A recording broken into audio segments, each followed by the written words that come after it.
Moving on from discussing Ratchet, going to discuss the actual good show. Going to discuss The Boys. Yay!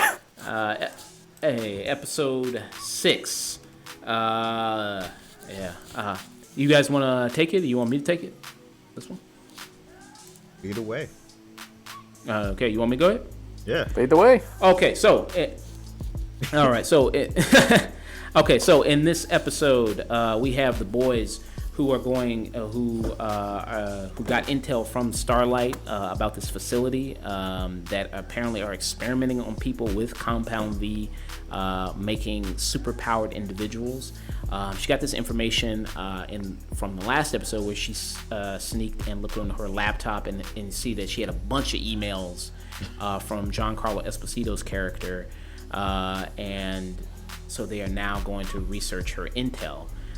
You also see more of Stormfront and Homelander's love affair, and more how really just psychotic he is, and just such a petulant child. Are. Oh, you say? I said they both are. They are both fucked up. They're both real just crazy individuals. And you see how they're kind of just going around being a murderous Bonnie and Clyde, basically, just getting off on hurting people, which is just there's a lid for every pot, so hey, true love, I guess. And you see when the boys are investigating the facility, it's very nice interactions, especially between Starlight and Butcher. They have some good moments in this episode with each other, especially Butcher's hatred of Soups and what's really behind that and why he just dislikes them so strongly. And when they were really facing off with each other, it's like, man, you do know she can whoop your ass, right, bro? I get that you special forces, but she can really kind of mess you up, bro. I don't know if you want this smoke, bro. I don't know if you want this. You shot her and she survived very easily. Not just shot her, shot her with a 50 caliber round at close to point blank range and didn't do shit. But hey, what doesn't kill you makes you stronger. Yeah. You also see Queen Maeve working the Deep, trying to work him, get him for information. And the big thing about this episode is him using his friends in the ocean, able to recover a GoPro. And somebody recorded footage before the plane went down of when Homelander and Queen Maeve left all those people on the plane. And so that's a big thing in this episode, that information. What do you all think? Do you all think that information is going to come up and play this season, particularly in terms of blackmailing Homelander, or do you think they're going to save that maybe for a next season, or what do you all think? Maeve is trying to, her goal is to free herself with Lena, right? So yeah, I'm assuming that's going to come up in the next couple of episodes. Yeah, her goal is to get out from under Homelander's thumb, because everything that she's going through right now, it's because of him. That little torture that he's come up with. And so she's looking for anything she can. Now, I'm not convinced that Elena will want Maeve after watching that tape. Because you could see her look of horror and disgust at, oh my god, this is the type of person that I'm in a relationship with. And because of the circumstances, I can't leave. I mean, she did try. I mean, Queen Maeve did really want to help those people. She did really want to help them.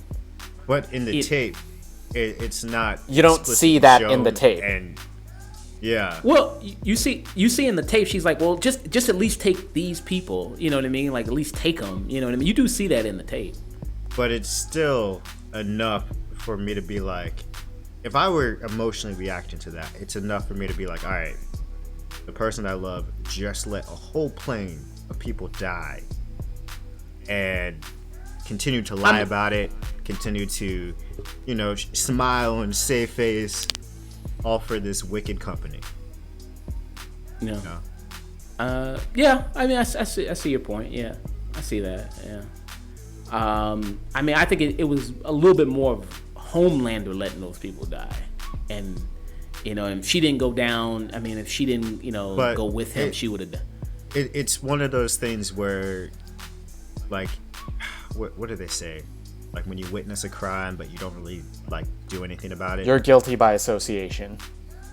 Yeah.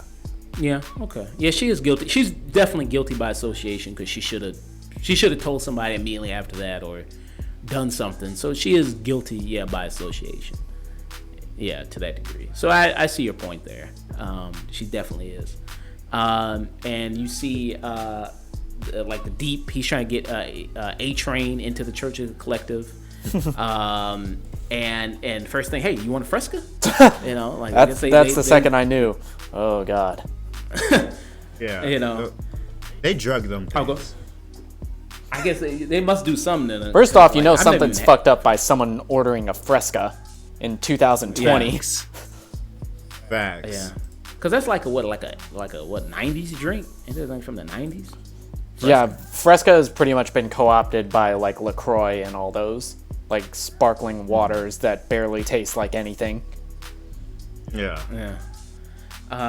Yeah. So he brings him to the leader of the Church of the Collective, who's played by Goran Vinstink, who was from ER. If you've ever seen ER, don't know if you ever watched that show, but that's. I don't know. For you youngins out there, there was a show called ER, which was focused on emergency room doctors. Just really, it was like Grey's. So like Grey's Anatomy. Yeah, like Grey's Anatomy. Yeah, just like it was like Grey's Anatomy back then. It was just like a show like that, kids. He was also on a show I really liked, a time travel show. I'm trying to remember the name of it. He was on a time travel show I really, really liked. You know who he reminds me of so much? Tony Robbins. I think he could be like a stand-in for that character. Yeah, I feel like he's playing like cultist Tony Robbins. I don't think isn't Tony he Robbins already got a cult? I don't know. I don't know that much about the man, but he does look like Tony Robbins, and he has like the same like demeanor of like. Really? You think he looks like Tony Robbins? Yeah, like 6'7". Looks like a giant in the face. What's that syndrome called? Nah. I don't think he look. I mean, because he's a handsome looking guy. Like the actor from ER, he's a handsome looking guy, and something about him looks really good. Like Tony Robbins got a fucking Easter Island head. That motherfucker got a huge fucking head. Like that motherfucker they both is have all big head. heads. He's all head and all jaw. Like it's like no face. It's just head and jaw. Like that's all it is. But Timeless, though, that was the name of that show I really liked on NBC. Timeless, which was really good, really good show. But they meet him. They go to meet him, and basically how this church is trying to collect him and saying like, hey, the big promise, just like they made Deep, it's like, hey, I can get you back into the 7. Like if you work with us, we can get you back in. You're in massive debt. You got a heart condition. You need us. You know what I mean? So just trying to work him to get him in. So I'm interested to see where that goes. You also have one of the major things also you see in this episode is a lot more backstory with Frenchie, which one of my complaints, if you all listen to, I think the review we did of the first 3 episodes or episode 4, one of my complaints was you don't really see a lot of, I think the boys are kind of the least developed people in this show compared to the superheroes. And I think, as episodes have progressed this season, I think they focus a little bit more on the boys, a little bit more on each of those characters and their backstories and their motivations and their drive and things of that nature. And I feel like this does, this continues to keep doing a good job at that. And then in this episode, you see, because the big issue that Mother's Milk and Frenchie had with each other was that Frenchie had left his assignment following Lamplighter, who you see pop up in this episode, who's played by Shawn Ashmore. Shawn Ashmore, who played Iceman in the X-Men films. And he was supposed to keep following this suit, but he left, and that suit ended up killing the Colonel's grandchildren and children as well. just basically just set them on fire and just eviscerated them. I mean, there was like nothing left to even identify them, I believe, as she said. So I really liked that bit a lot. I mean, what did you guys think about more fleshing out Frenchie's backstory? I liked it a lot. I'm still a little bit iffy on the resolution, but we'll get to that when we get to that. But I like how in this season that we've finally given each of the boys their own kind of episode to fill in the blanks for their backstories. Because in season 1, you know, there's not really much to them. It's just all bam, bam, bam, bam. You know, every episode we're fighting. We're trying to stop Homelander. But in this one, in this whole season, it feels like it's taken a much slower, more methodical approach to it, and it's building up into something even greater than I thought it could be. You know. So Frenchie's backstory, I think it was kind of cementing some of those, like, where was I going? I agree with you, Chase. I agree with you. I think the first season, it was more we're being introduced to this world, so we're mostly following Huey and seeing how he's being introduced to this group, the boys, to Frenchie, Mother's Milk, and to Butcher. And this season, we're already established in the world, so we can finally get to developing the other side characters in the show. I feel like this is, I hope I'm pronouncing this actor's name right, Tomer Capone, who plays Frenchie. I think this is his best performance in this whole series. And we're finally getting a little context as to who he is, why he feels the guilt that he does. And I really loved Shawn Ashmore's performance in this as Lamplighter. He is one of the more fascinating Soup characters that I wish we had more time to spend with before this episode. Yeah. I think his performance was really good, especially at the end when he finally faces the Colonel. I think that was a very good performance.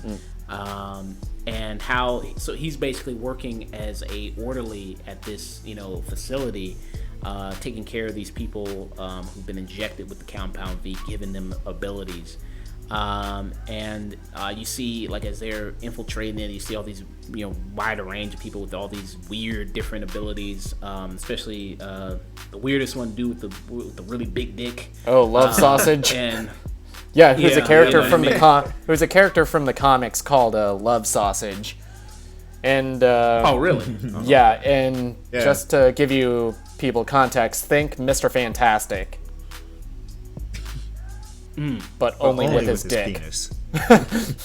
All right, that's another thing this show is amazing at. Even in the most tense situations, they know how to cut to a joke and not make it feel forced.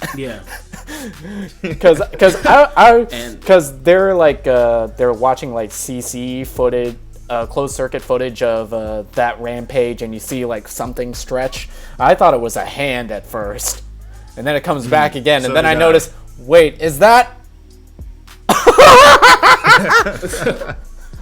Oh man! Because as soon as he popped up with that, I'm like, oh Jesus, what they gonna do with that? As soon as they showed him on that, I was like, oh man, what the fuck is gonna happen? I know something's gonna happen. What's gonna happen with that? So that was very interesting, to say the least. And basically you find out in the episode that what they're doing is, what Vought is trying to do is basically inject a serum of Compound V into adults so they can just basically make a whole army of superhuman beings. And they're trying to experiment to see, because like sometimes they say like if you inject Compound V into adults, like either they get superpowers or they become really, really fucked up or they just explode. It works best when you inject them into babies. That's what it works best with. Yeah, and that was adults, the whole basis of kind of the side story of the first season, with Homelander shipping Compound V to terrorist groups all over the world and trying to create an army of super terrorists. And how, like, out of thousands, they only had a few. Like, Kamiko was one of the few successes, as well as her brother. But I think that's also because that they were younger too, right? They were only kids when they initially got at them. Their whole plan is to try and find a way to stabilize Compound V, so you can inject it into any adult, and you get a fully functioning soup. I actually really like the reveal of what Vought is planning, as well as the reveal of who Stormfront actually is, and why she was so gung ho with Vought.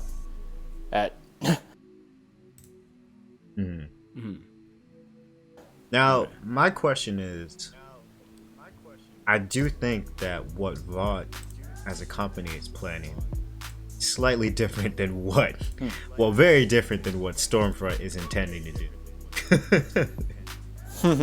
and I think that point is obvious in the sense by who they cast to play Edgar. And who Stormfront is. Right. Yeah. You know? Because Giancarlo Esposito, what is his ethnicity? He's Guatemalan, right? He is not white. That is for sure.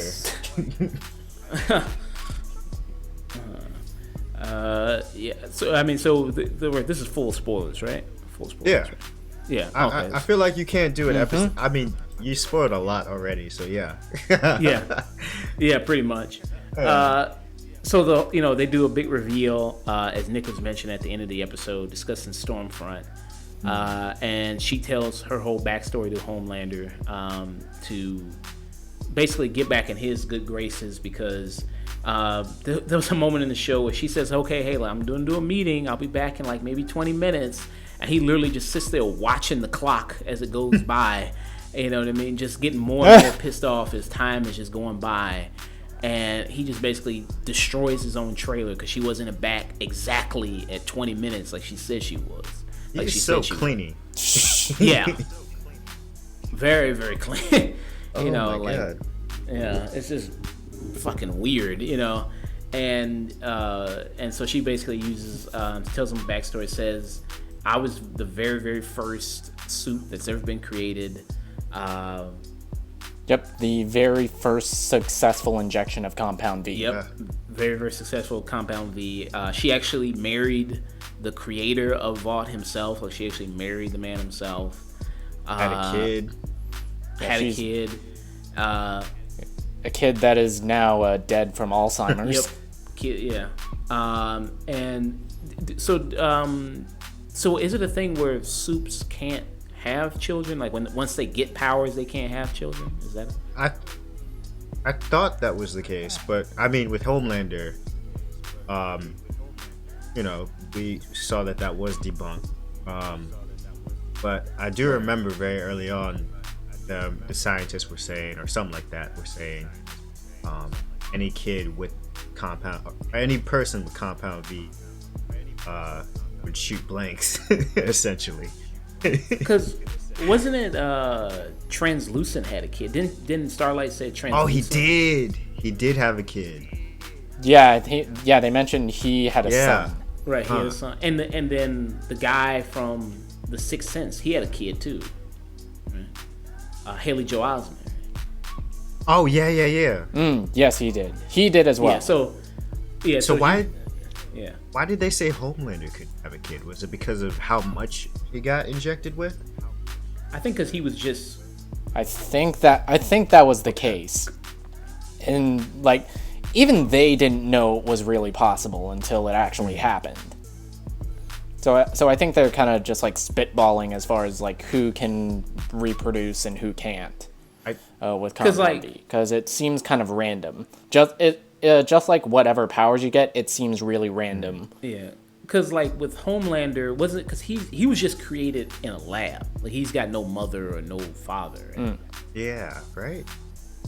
So I think maybe that was the reason why they said he couldn't, because he's just because he's got no. Because he's a test tube baby. In the comics, there are some genetic tie-ins between Stormfront comic book and Homeland. I don't know if they'll get into that, but that was like the big theory going on last week. After, I thought it was very ironic. Did you guys know the theory, or hear about the theory? What's the theory? That Stormfront is Homelander's mother. Really? That would. I like how everybody. You know, my favorite bit about it was that the fact that everybody waited till after they fucked to be like, all right, yeah, no, that's definitely his mom. as the internet does, but as they take any romance and immediately turn it to incest. But in the comics, this is a full spoiler.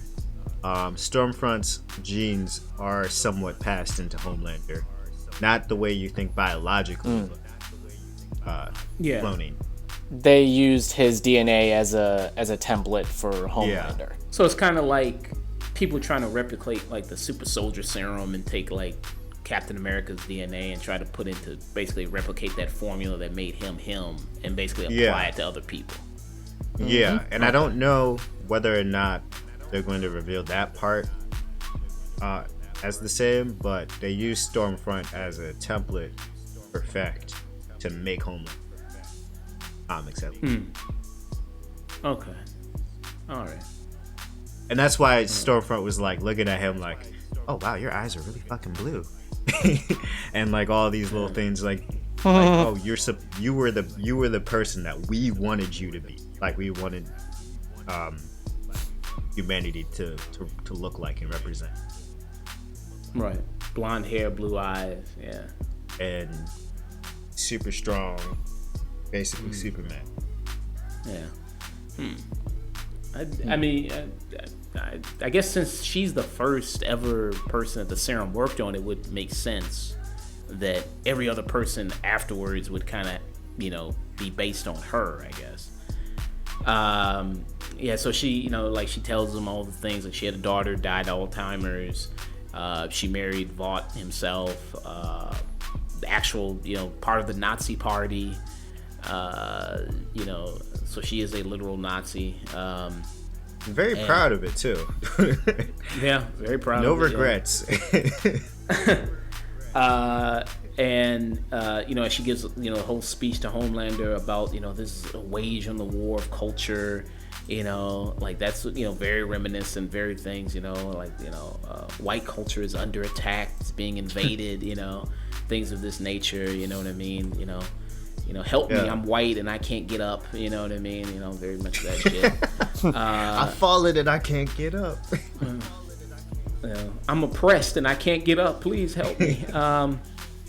So very, very much of that type of stuff.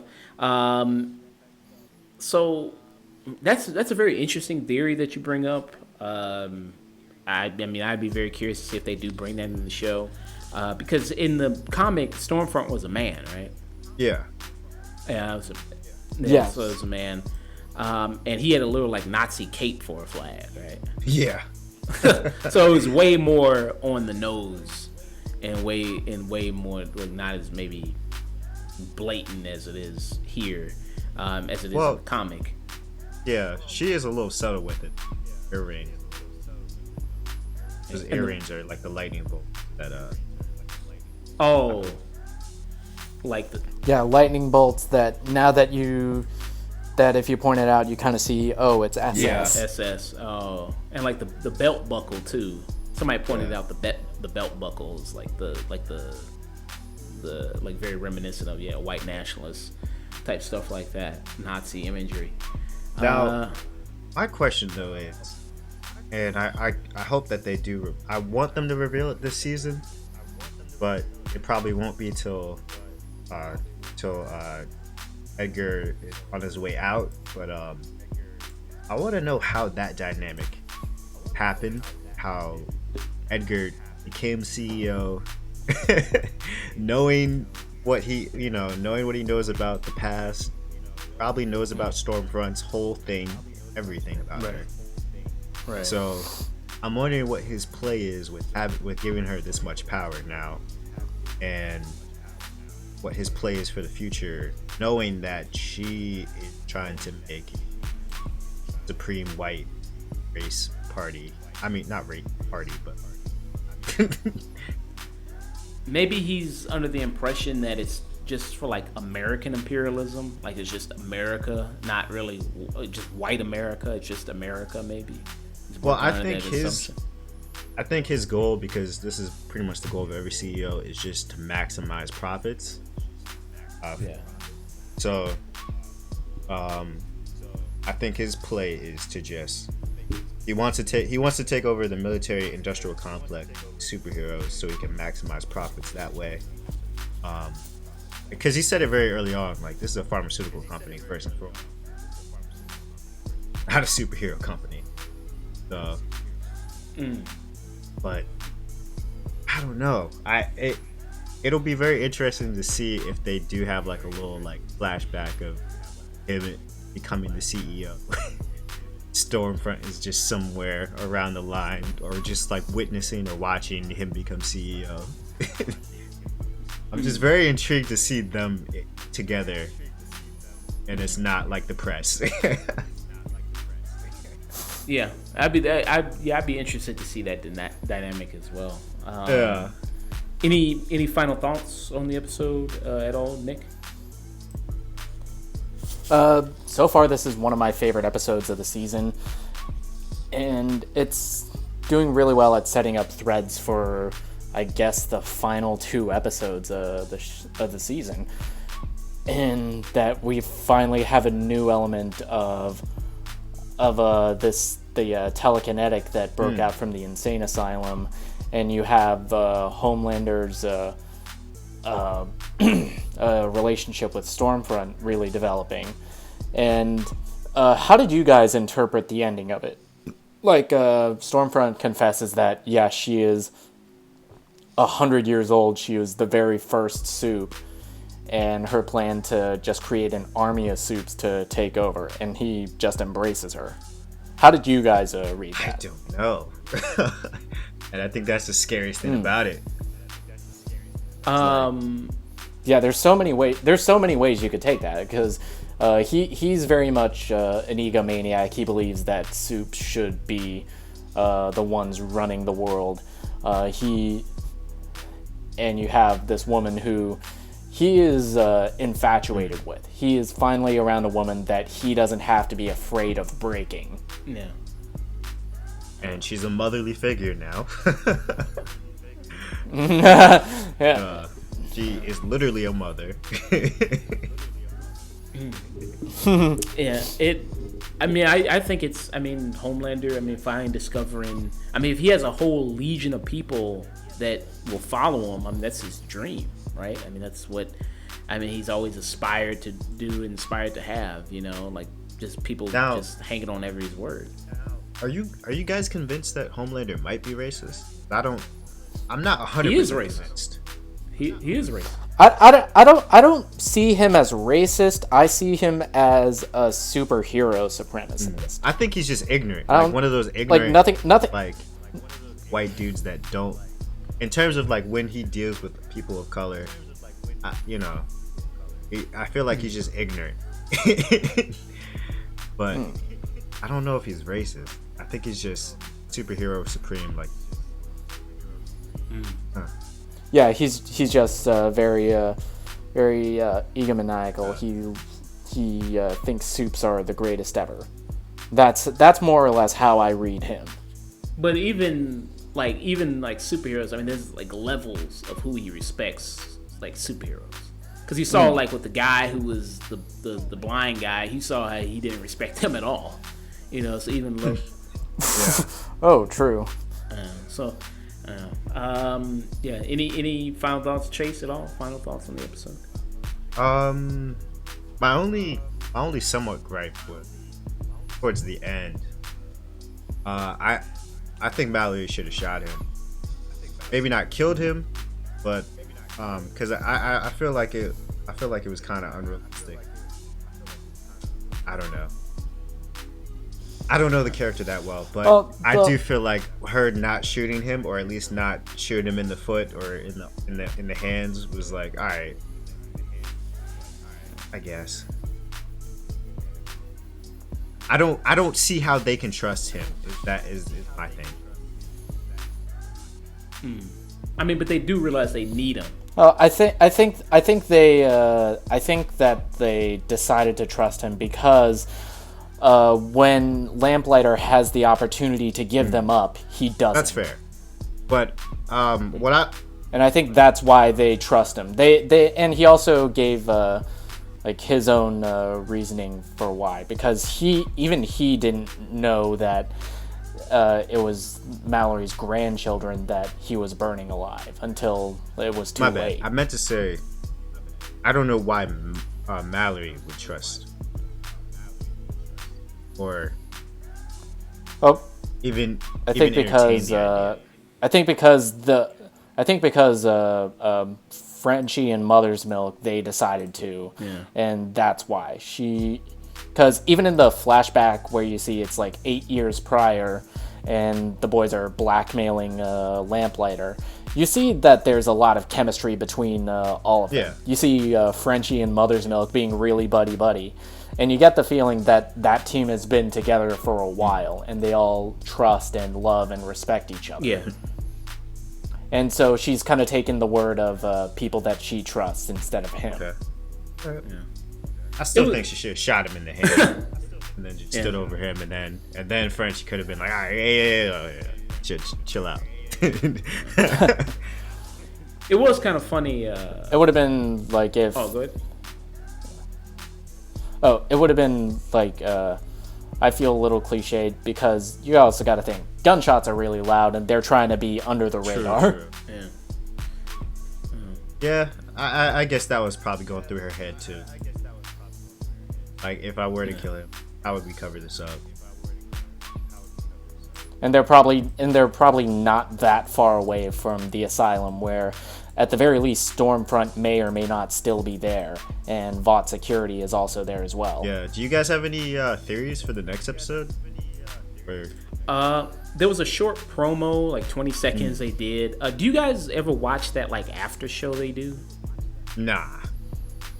I watched like the first after show they did after the third episode, but I haven't since. Oh, okay. I was just wondering, but they did show a short promo. They always do a short little promo, and it's 20 seconds, and all it was basically Stormfront introducing him to his child.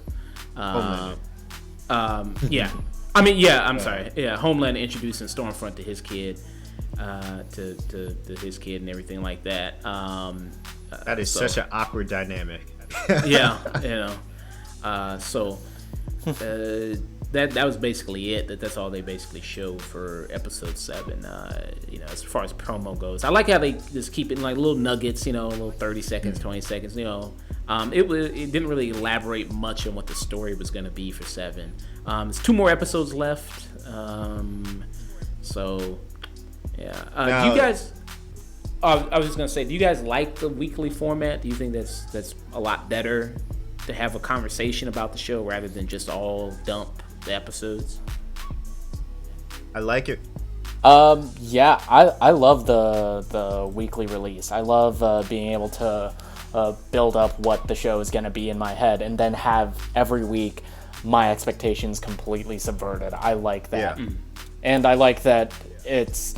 And the way at least the first 3 episodes went, it was like really, really intense to watch, and I really needed a break after the 3rd episode. Yeah, same.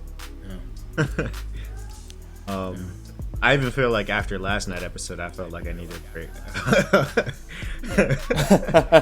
I just need to just chill out, watch Enola Holmes again. Yeah. Just watch something uplifting. But I think it's a blessing, and it's a painful blessing, because it's, you get excited every week and you have something to look forward to. You have the theory crafting, and the only bad side is that you just can't watch it all up front. You know? I see. There were a couple of elements I wanted to ask you guys about for the future of the season. What do you think they're gonna do with Sydney? That's my first question. Sydney's the telekinesis that can pop. Oh, the telekinetic girl. Oh, I think she's gonna be more used as, hey, look, we have another rogue super terrorist. We got to get more. We got to get more suits. Yeah. So you're saying you think, and she's gonna be used as their next big scapegoat for Vought's power grab. That's a good theory. I think maybe she'll go interact with the boys. Like maybe she'll run into them again, and possibly her and Kamiko could have a connection, form a bond. Maybe they could use her skill set in a particular mission or in a particular way that may help them. That's my theory. That's me just tossing something out there. Now, I also have another question about Sydney. Do you guys think that she was the one that popped the CIA lady's head off? Or, Oh. I think it's possible. I think it's possible that Stormfront maybe brought her out for a walk, but you also get the sense that those patients are all like really in a literal prison. Yeah, that's true. That's true. They're kind of unstable. Yeah, because it's kind of hard. I feel like she has to be near impossible to control for even Stormfront. Because Stormfront couldn't even take, she tried to kill her. And Cindy took it and was just like, all right, I'm hitchhiking now. You know? Yeah. I mean, Stormfront, seems to be, clearly stronger than her. It seems like. Yeah, but yeah. Sydney seems very durable. So, and it also kind of begs the question of why'd she just pop the CIA ladies' heads, not, the boys. She was on that mission. It was there. Yeah. I guess a quick question. So do you all think that at some point maybe we're gonna see something like what do you think they're building up towards with the whole Church of the Collective thing, with the Deep and A-Train? What do you all think they're gonna maybe do with that in the field? Where is that working towards, you all think? Yeah. To be honest with you, I really don't know. Same. How is that really going to come into play? I'm trying to think, because I don't think they can get them. I don't think the Church can get them back in the 7. I think that's a false promise. There is no way they're going to get them back in the 7. I think they're just using that as the carrot on the stick there. Yeah. So I don't know.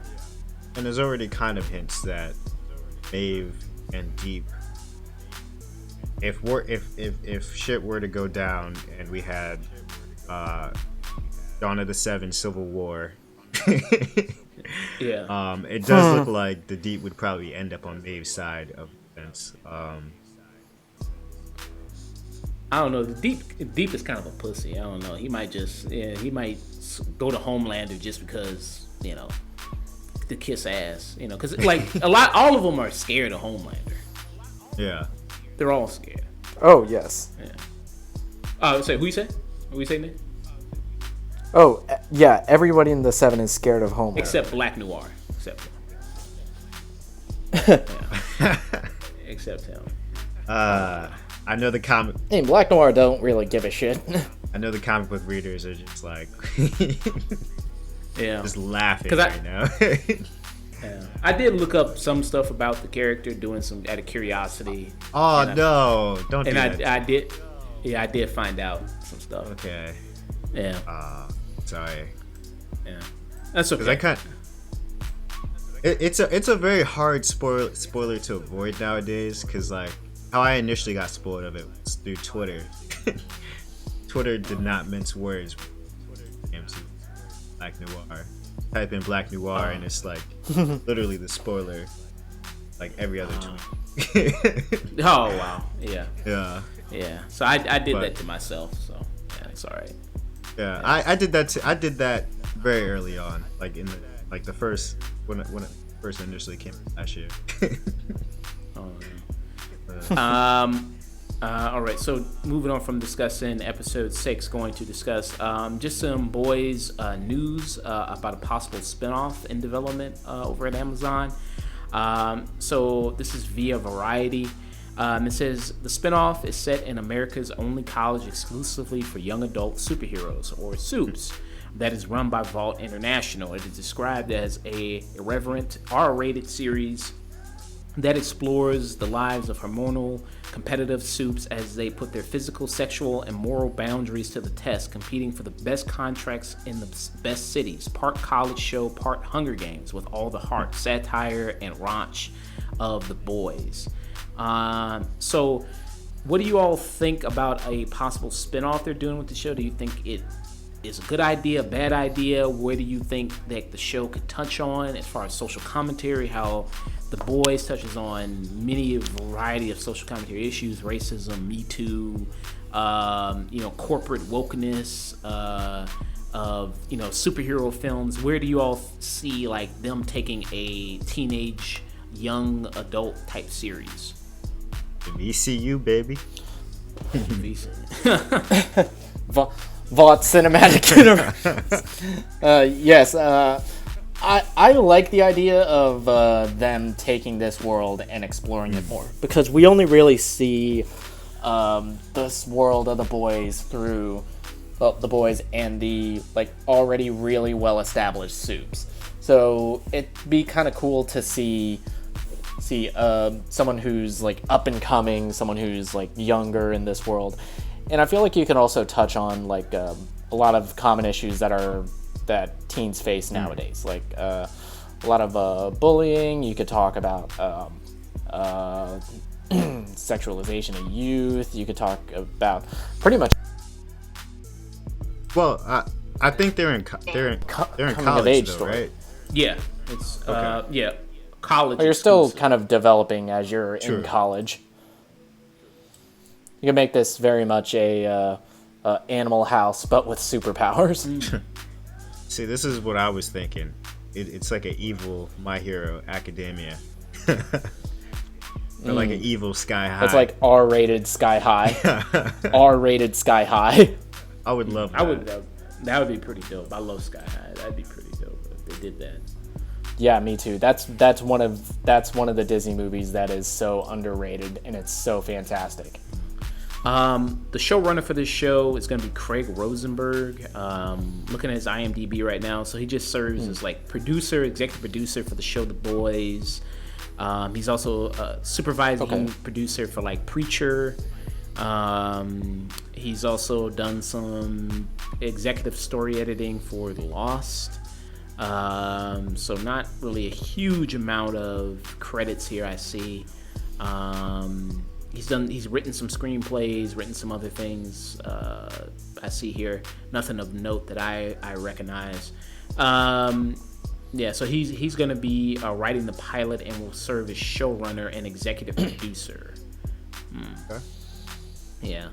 Also, the creator of The Boys, Eric Kripke, he will also serve as executive producer along the spinoff as well.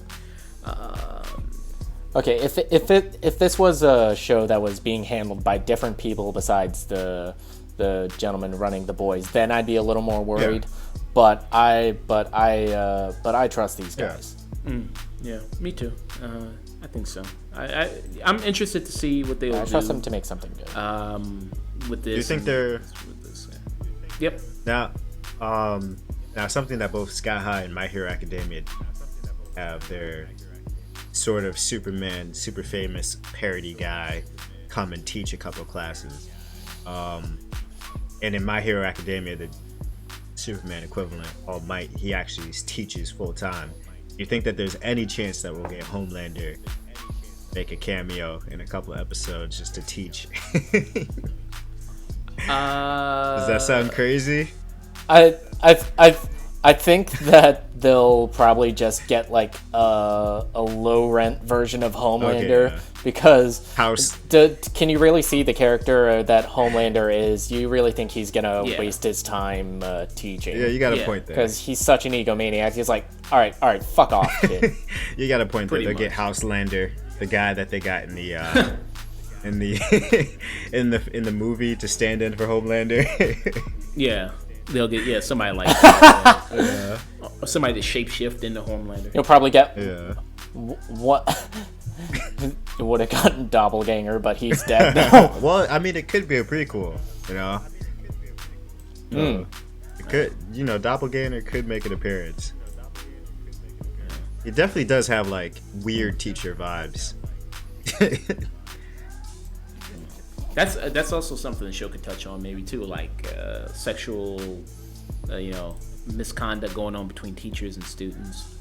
Could also discuss something like that as well. But I'm I at least want to see a trailer, see how it is, watch a couple episodes. If it's about the same, like Nick said, the creative team behind The Boys gives me a little bit more faith in it since they've done such a good job with the show. I'd be worried if this was like Greg Berlanti or the people behind Riverdale doing a superhero show in the Boys universe. I'd be more worried in that case. Oh my gosh! Could you imagine a CW-vised Boys spinoff? I thought that was just Riverdale. Oh my god! I don't know. I've only seen the first season of that show, but I'm pretty sure like they got superpowers now or whatever. They do. I haven't watched it. What? I don't fucking know. You're not sad that they're canceling Supergirl. Supergirl's ending season 6. You're not sad? I've only seen the first 3 seasons of Supergirl, and I liked it. I thought it was like on the higher end of the CW verse, but I also like that they're kind of going on to a different phase of it. Arrow's done. Supergirl's done. The Flash is somehow still going, and they're focusing more on like Black Lightning. They're giving Superman his own show. Oh, really? And they recast Batwoman. Yeah. Which hopefully they find a way to bring in Batman into the CW verse. Yeah. They got a fine ass black woman playing Batwoman now. Fine ass. Really? Oh yeah, she. Come on, dude. That's like the one requirement to be cast in a CW show. Yeah, sure. You got to be very attractive. You got to be fine. That's it. You don't have to have talent. You just got to look good. Got a point there. Yeah. Just professional model actors, basically. Yeah. Hope you enjoyed listening to the show. It was a good show. Good thick show. A lot of fun topics we discussed. Don't forget, to always do that thing. You know what to do. How to help us, how to support us. Comment. That also helps. Let us know what we're doing wrong. Let us know what we're doing right. Good constructive criticism. Never hurt anybody. Good old liking and good old subscribing thing. Find us on all our various social medias. Afternoon Tune Twitter, at the Afternoon Tune Facebook, at the Afternoon Tune, email at theafternoontune@gmail.com. Chase, where you want the people to find you? You can find me at Mr. Chase Mac on Twitter or Instagram. Mr. just Mr. Chase, spelled Chayse, Mac, like Bernie Mac, MAC. Nick? All right, you can find me on Twitter and Instagram at Night and Day Nick. That's Night, N-I-G-H-T, the letter N, the word day, and then Nick, N-I-C-K. And if any of you guys come to Japan, hit me up, and I'll show you around once the apocalypse passes over. And get some real ramen. Take you to some nice restaurants in Japan. Nice places. Get some of that dank ramen in your life. All right, people. Hope you enjoy listening to the show. Hope you loved it. And whenever you listen to this, hey, don't forget to always stay tuned. Stay tuned.